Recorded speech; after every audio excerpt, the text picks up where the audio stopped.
twagala kubuulira bannansi naddala abamemba b'ekibiina kya Forum for Democratic Change n'abawagizi nti tuleese enkalala z'empapula ezitwetaagisibwa mu kakiiko k'ebyobulonzi ng'empapula zino za atukwatidde ebendera James Nathan Nandala Mafaabi nga yagenda okutukiikirira mu kalulu ak'obwa president aka 2026 kansuubire nti zino signatures zetuleese leero akakiiko k'ebyokulonda tekagenda kutuyisa mu mbeera embi gye twayitamu nga tusunsula aba local governments ba chairman LC5 ne ba kansala ne ba LC3 olw'ensonga nti nini namba ziweebwa government ate akakiiko ka government bwe kagamba nti nini namba teziyiseewo tezisaanidde okuyitawo kiba kitegeeza nti government erina ebitali bituufu byekola era tusuubira nti kano si ke kamu ku bukodyo bwe baagala okukozesa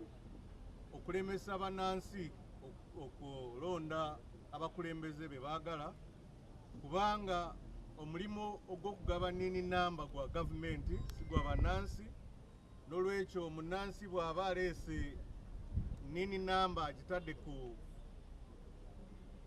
foomu ate akakiiko ka gavumenti ne kagamba nti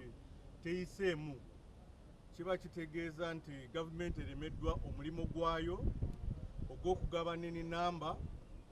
era ebeeraze nti nini namba ezimu gavumenti zeyawa abantu za bicupuli kubanga tetukisuubira nti nini namba eyaweebwa gavumenti ate gavumenti yeemu egigaana tulina bakandidates abaalimu okwewandiisa olw'okuba nti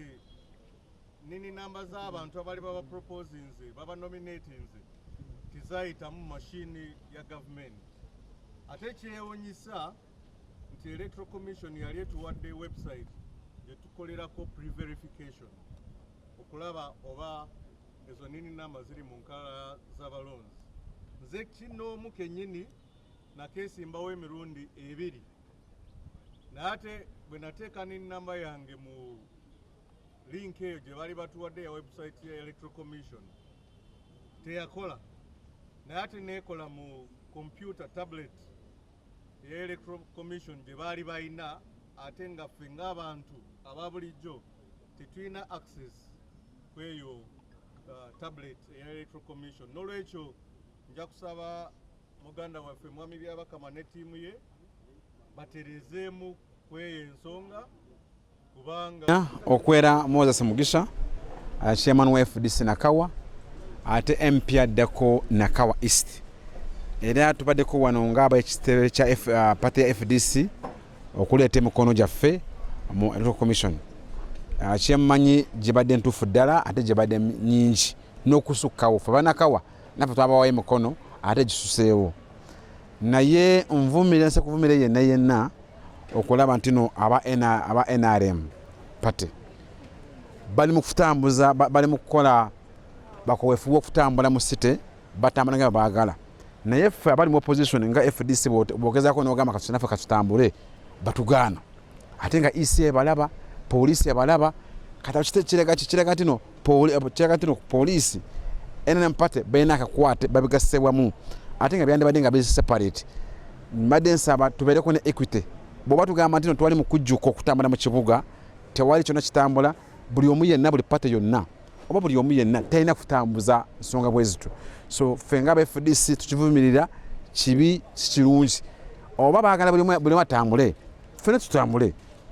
abanakawa tubali tutambule abava Solonko batambule abava Ggulu batambule buli party yonna ekole ki buli party yonna etambuze nga bweyagala naye sikubeera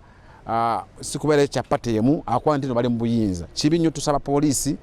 tebeera na kyekubiira tusaba ne poliisi eberenge separatinga ebyofuzi oba ebya partisan politics ffenna tukole ebintu kyenkanyi ekyokuba ndomwa abasoswa nanyo gyonna mu Uganda egyabawajira okwesimbawo kwa James Nathan Nandala Mafaabi yoga akakiiko k'ebyokulonda ne tugikaweereza wano ku kitebe ekikulu wano mu Kampala era kati eddimo eddene lyakwekebekebwa National Electoral Commission ey'omukulu Simon Byabakama Arali ddala beekebejje mu byuma byabwe abo bennyini emikono gye tubaweereza naye era emabega kaawo bo bennyini babadde batubuulira nti oluusi ebyuma byabwe bibeeramu obuntuntu bagenda okukebera nanini za namba ate nazo nga abantu bazifuna kyate oba erinnya teririimu oba terize biki naye ebyo byonna byo byabwe emikono gye tubawadde kumpi buli district gisukka mu 2,000 abalala